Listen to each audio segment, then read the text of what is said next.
কাছে একটি প্রিয় তোতা ছিল যে তার সঙ্গে কথা বলতো। তিনি তার প্রজ্ঞা ও ভেষজ গাছের সাহায্যে এমন এক ওষুধ তৈরি করলেন যা খাওয়ার পর তোতা 6 মাস পর্যন্ত কিছু না খেয়েও বা কিছু না পান করেও এবং ক্লান্ত না হয়েও তার উড়ান চালিয়ে যেতে পারবে। হযরত লুকমান হকিম দুটি এমন বড়ি প্রস্তুত করলেন। একটি বড়ি তিনি তার তোতাকে খাওয়ালেন এবং আরেকটি বড়ি তোতার গলায় বেঁধে দিলেন।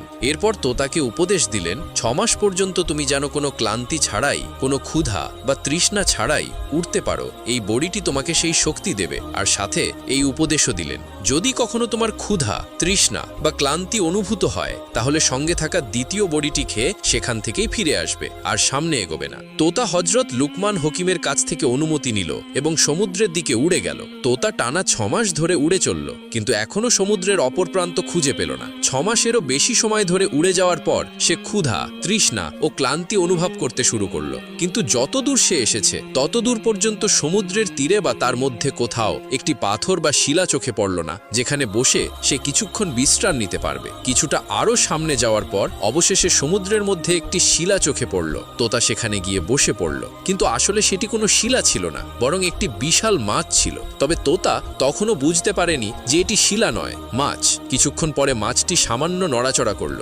তোতা অবাক হয়ে গেল। সে ভাবল, শিলা কেন নড়ছে? যখন মাছটি মুখ বাইরে বের করল তখন মাছটিও তোতাকে দেখে বিস্মিত হলো এবং কথা বলা শুরু করল, কারণ তখন আল্লাহ তাআলা প্রতিটি বস্তুকে কথা বলার ক্ষমতা দান করেছিলেন। মাছটি তোতাকে জিজ্ঞাসা করল, তুমি কে আর এখানে কিভাবে এলে? তোতা পাল্টা জিজ্ঞাসা করল, তুমি কে? মাছ বলল, আমি এই সমুদ্রের এক প্রাণী। তোতা অবাক হয়ে বলল, আমি আমার জীবনে এত বড় কোনো প্রাণী কখনো দেখিনি। তারপর বলল, আমি হযরত লুকমান হাকিমের তোতা। হযরত লুকমান হাকিম আমাকে সমুদ্রের অপর তীর খুঁজে বের করার জন্য পাঠিয়েছেন। আমি অনেক দূর ভ্রমণ করেছি, কিন্তু এখনো পর্যন্ত সমুদ্রের অন্য প্রান্ত খুঁজে পাইনি। এখন আমি খুব ক্লান্ত এবং এর চেয়ে আর এগোতে পারছি না। তুমি কি জানো সমুদ্রের অপর প্রান্ত কোথায়? মাছ বলল, আগে তুমি আমাকে বলো, তুমি এখানে কিভাবে এলে?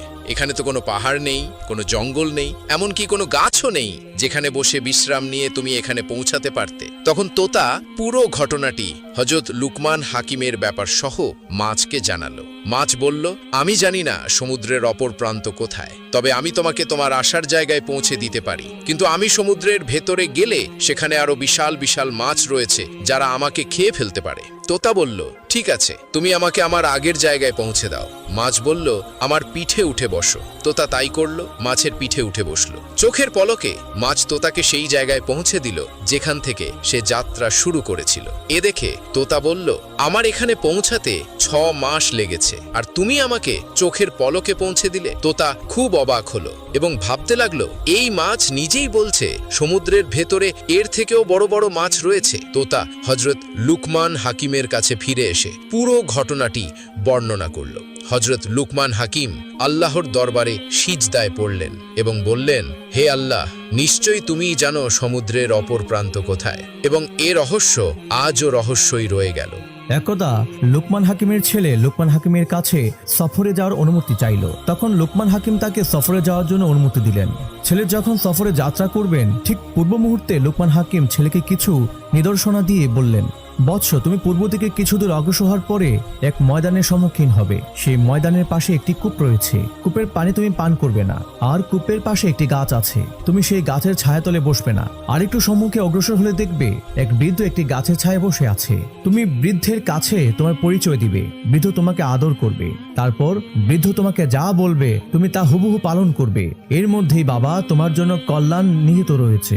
বৃদ্ধ যদি তোমার সঙ্গী হতে চায় তাহলে তুমি তাকে সঙ্গী করে নেবে। এরপর তুমি উত্তর দিকে অগ্রসর হলে একটি অতি সুন্দর গ্রামে উপস্থিত হবে। সেখানকার মানুষ তোমার পরিচয় পেলে তোমাকে খুব আদর যত্ন করবে এবং তোমাকে সেখানে থাকার জন্য অনুরোধ করবে। সেখানে একজন সুন্দরী ও ধনবতী রয়েছে যার সাথে তোমাকে বিয়ে দিতে তারা চেষ্টা করবে। তুমি সেই বিয়েতে ততক্ষণ পর্যন্ত রাজি হবে না যতক্ষণ পর্যন্ত না তোমার সেই বৃদ্ধ চাচা তোমাকে আদেশ করবেন। তুমি ওখান থেকে আরো উত্তর দিকে অগ্রসর হয়ে স্থানীয় লোকদের নিকট জিজ্ঞেস করে উসাম নামে এক ব্যক্তির বাড়িতে পৌঁছবে। তার নিকট আমার বেশ কিছু টাকা পাওনা আছে। সে টাকা তার কাছ থেকে চেয়ে নিয়ে আনবে, তবে সেখানে রাত্রি যাপন করবে না। এরপর সামনে দেখবে সমুদ্র। সমুদ্রের পথে অগ্রসর না হয়ে হয়ে দেশের দিকে রওনা করবে। শুনো বৎস, আমারই উপদেশ অক্ষরে অক্ষরে পালন করবে, কোনোভাবেই যেন ভুল না হয়। যদি কোথাও একটি সামান্য ভুল করে বসো তাহলে কঠিন বিপদের সম্মুখীন হতে হবে। যাও বৎস, আল্লাহ তোমাকে হেফাজত করুক। লোকমান হাকিমের ছেলে পিতার উপদেশ ভালোভাবে কণ্ঠস্থ করে সফরে রওনা হলেন। তখন সে পূর্ব দিক থেকে যেতে যেতে দেখতে পেল ময়দানের এক পাশে শীতল পানির একটি কূপ রয়েছে, তার পাশে রয়েছে একটি গাছ। কূপের নিকট গিয়ে স্বচ্ছ পানি দেখে পানি পান করতে মন চাইল এবং গাছের ছায়া তলে একটু বিশ্রাম নিতে মন চাইল। তখন লোকমান হাকিমের ছেলের মনে পড়ল পিতা তাকে এই কূপের পানি পান না করতে এবং এই গাছের ছায়াতলে বসতে নিষেধ করেছেন। তাই সে আর কোনো কাল বিলম্ব না করে সামনে অগ্রসর হতে লাগলো। কিছু দূর অগ্রসর হয়ে দেখতে পেল একটি গাছের নিচে একজন সুদর্শন বৃদ্ধ বসে আছেন। লোকমান হাকিমের ছেলে বৃদ্ধের কাছে গিয়ে তাকে সালাম করলেন এবং নিজের পরিচয় প্রদান করলেন। বৃদ্ধ তাকে কাছে বসিয়ে পানি ও সুস্বাদু ফল খেতে দিল এবং তাকে খুবই আদর যত্ন করলো। লোকমান হাকিমের ছেলেকে নিয়ে কূপের কাছে গেল। অমনি গর্ত থেকে একটি বিষাক্ত সাপ উঠে আসলো লোকমান হাকিমের ছেলেকে আক্রমণ করার জন্য। এমন সময় বৃদ্ধ একটি ধারালো তলবারি দিয়ে সাপটিকে দ্বিখণ্ডিত করে ফেললো। তখন লোকমান হাকিমের ছেলে জিজ্ঞেস করলো, আপনি কি জানেন? বৃদ্ধ বলল, হ্যাঁ, আল্লাহ পাক আমাকে পূর্ব থেকে জানিয়ে দিয়েছিলেন সাপটি এখানে অপেক্ষা করছিল এবং সে শুধু ভাগ্যবান ও জ্ঞানী ব্যক্তিদেরকে দংশন করে এবং তাদেরকে দংশন করে মৃত্যুর দ্বারে পৌঁছে দেয়। সাধারণ মানুষকে সে কখনো দংশন করে না ও আক্রমণও করে না। লোকমান হাকিমের ছেলে কূপের পানি দেখে বলল, চাচা মিয়া, কূপের পানিটা খুবই পরিষ্কার ও সুন্দর মনে হচ্ছে, এই কূপের পানি একটু পান করি। তখন তাকে সাবধান করে বললেন, খবরদার, এই কূপের পানিতে সাপের বিষ মিশ্রিত রয়েছে। যে একবার এই কূপের পানি পান করেছে সে মৃত্যুর কোলে ঢলে পড়েছে। লোকমান হাকিমের ছেলে বেশ কিছু সময় বৃদ্ধের সঙ্গে কাটিয়ে সম্মুখে যাত্রার আবেদন প্রার্থনা করলেন, যদি তুমি আমাকে সঙ্গে নিতে আপত্তি না করো তবে আমি তোমার সঙ্গী হতে চাই। লোকমান হাকিমের ছেলে তখন তার পিতার নসিহত মনে পড়ল। তখন সে বলল, চাচা, আপনি যদি আগ্রহ ভরে আমার সঙ্গে যেতে চান তাহলে আমি খুবই খুশি হব, কারণ আপনি আমার সঙ্গে থাকলে আমি অনেক বিপদ আপদ থেকে নিরাপদ থাকতে পারবো। এই বলে উভয়ে একত্রে রওনা করলেন। দীর্ঘ সময় চলার পরে তারা এমন এক এলাকায় পৌঁছালেন যেখানে লোকমান হাকিমের বিরাট পরিচিতি ছিল। স্থানীয় লোকেরা যখন জানতে পারলো লোকমান হাকিমের ছেলে এসেছেন তখন তারা খুবই খুশি হলো আর তারা লোকমান হাকিমের ছেলে এবং সেই বৃদ্ধকে ভালোভাবে আপ্যায়ন করলো, তাদের জন্য থাকার সুব্যবস্থা করে দিল। তখন লোকমান হাকিমের ছেলে ও বৃদ্ধ বেশ আরামে সেখানে কয়েকদিন কাটালেন। ইতিমধ্যে একজন লোক এসে লোকমান হাকিমের ছেলেকে বললেন, আপনার পিতার সাথে আমাদের দীর্ঘদিন যাবৎ সুসম্পর্ক রয়েছিল, আমরা তার কাছ থেকে অনেক জ্ঞান বিজ্ঞান জানতে পেরেছি। আল্লাহ তাআলা খাস রহমত লাভ করেছেন তিনি এবং অসংখ্য নজির আমি নিজ চোখে প্রত্যক্ষ করেছি। তাছাড়া তিনি একবার আমাদের এলাকায় তশরিফ এনেছিলেন, তখন আমার গরিবখানায় তিনি কয়েকটি দিন কাটিয়েছিলেন।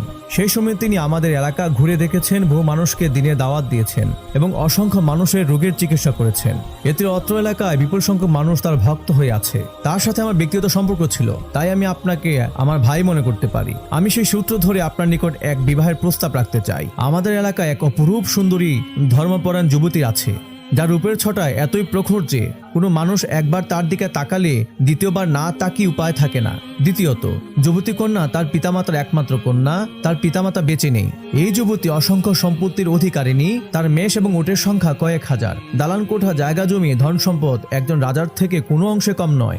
আপনি যদি তাকে কবুল করেন তাহলে আপনি অবশ্যই ভাগ্যবান হবেন বলে আমি আশা করি। সাধারণ লোকের পক্ষে এই বিয়ে করা কোনোভাবেই সম্ভব নয়, একমাত্র আপনার মতো একজন লোকের পক্ষে এই বিয়েটা করা সম্ভব। লোকমান হাকিমের ছেলে লোকটির প্রস্তাব শুনে বললেন, আমি বিবাহে রাজি হতে পারবো না, আমার পিতা এভাবে পথে বসে বিবাহ করতে নিষেধ করেছেন। এই কথা শুনে লোকটি চলে গেল। এরপরে আরো একজন লোক এসে তার সঙ্গে দেখা করলেন। তখন লোকমান হাকিমের ছেলে তার নিকট প্রস্তাবিত কন্যা সম্পর্কে ওই লোকটিকে জিজ্ঞেস করলেন। লোকটি বলল, হুজুর, আপনার নিকট এর যে সমস্ত খবর এসেছে তা সবই সত্য, তবে ইতিপূর্বে উক্ত মেয়েটির আরো 9টি বিবাহ হয়েছিল। 9টি স্বামী বাসর রাতে মৃত্যুবরণ করেছে। এর প্রকৃত কারণ কি তা কেউ জানে না। সেই থেকে মানুষ তাকে রাক্ষসী মেয়ে বলে ডাকে।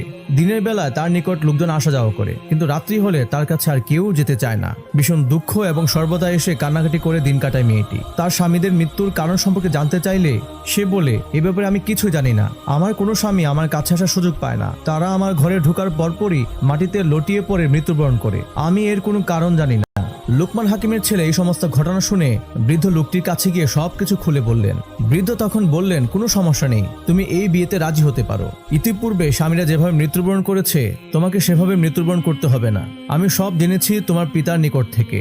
আমি সামান্য কিছু জ্ঞান শিখেছি, এই জ্ঞানের বলে আমি তোমাকে বলতে পারি তোমাকে আমি নিরাপদ রাখতে পারবো। তুমি কি এই বিয়ের প্রস্তাবে রাজি আছো? যদি রাজি থাকো তবে তাদেরকে জানিয়ে দাও। তখন লোকমান হাকিমের ছেলে বলল, চাচা আমার খুব ভয় হচ্ছে। তখন বৃদ্ধ বললেন, কোনো ভয় নেই, আল্লাহর উপর ভরসা রাখো, আল্লাহর উপর ভরসা রেখে কাজ করে যাও। হায়াতের মালিক একমাত্র আল্লাহ, তখন আর কিসের ভয়? আর যদি আল্লাহ তোমার হায়াত না রাখেন তাহলে যে কোনো স্থানে তোমার মৃত্যু হবে, তোমাকে মৃত্যুবরণ করতেই হবে। তোমার পিতা আদর্শ অনুসরণ করে আমার কথা মতো কাজ করো, আল্লাহ তোমার হেফাজত করবেন। বৃদ্ধের কথায় লোকমান হাকিমের ছেলে সাহস পেলেন। বিশেষ করে তার পিতা বৃদ্ধের কথা অনুসারে চলতে আদেশ দিয়েছিলেন। তাই তিনি প্রথম দিনে আলাপকারীকে ডেকে বললেন, আমি রাজি আছি এই বিয়েতে, আপনি কন্যা পক্ষকে জানিয়ে দেন বিবাহের জন্য যথার্থ ব্যবস্থা গ্রহণ করতে। লোকমান হাকিমের ছেলের মুখে এমন প্রস্তাব শুনে সেই লোক আনন্দে আত্মহারা হয়ে গেল। সঙ্গে সঙ্গে মেয়েটির বাড়িতে গিয়ে লোকমান হাকিমের ছেলের সাথে তার বিবাহের প্রস্তাব দিলেন। মেয়েটি বলল, চাচা আপনি আমার পিতার একান্ত ঘনিষ্ঠ বন্ধু ছিলেন, আমার পিতার অবর্তমানে আপনি আমার পিতা। আমার জীবনের উপরে যে মহা দুর্যোগ ঘটনা চলছে তা তো আপনি সবই জানেন। পৃথিবীতে আমার বেঁচে থাকা না থাকা উভয় সমান। আমি কিছুদিন পূর্বে সিদ্ধান্ত নিয়েছিলাম যে আমি আর কাউকে বিবাহ করব না।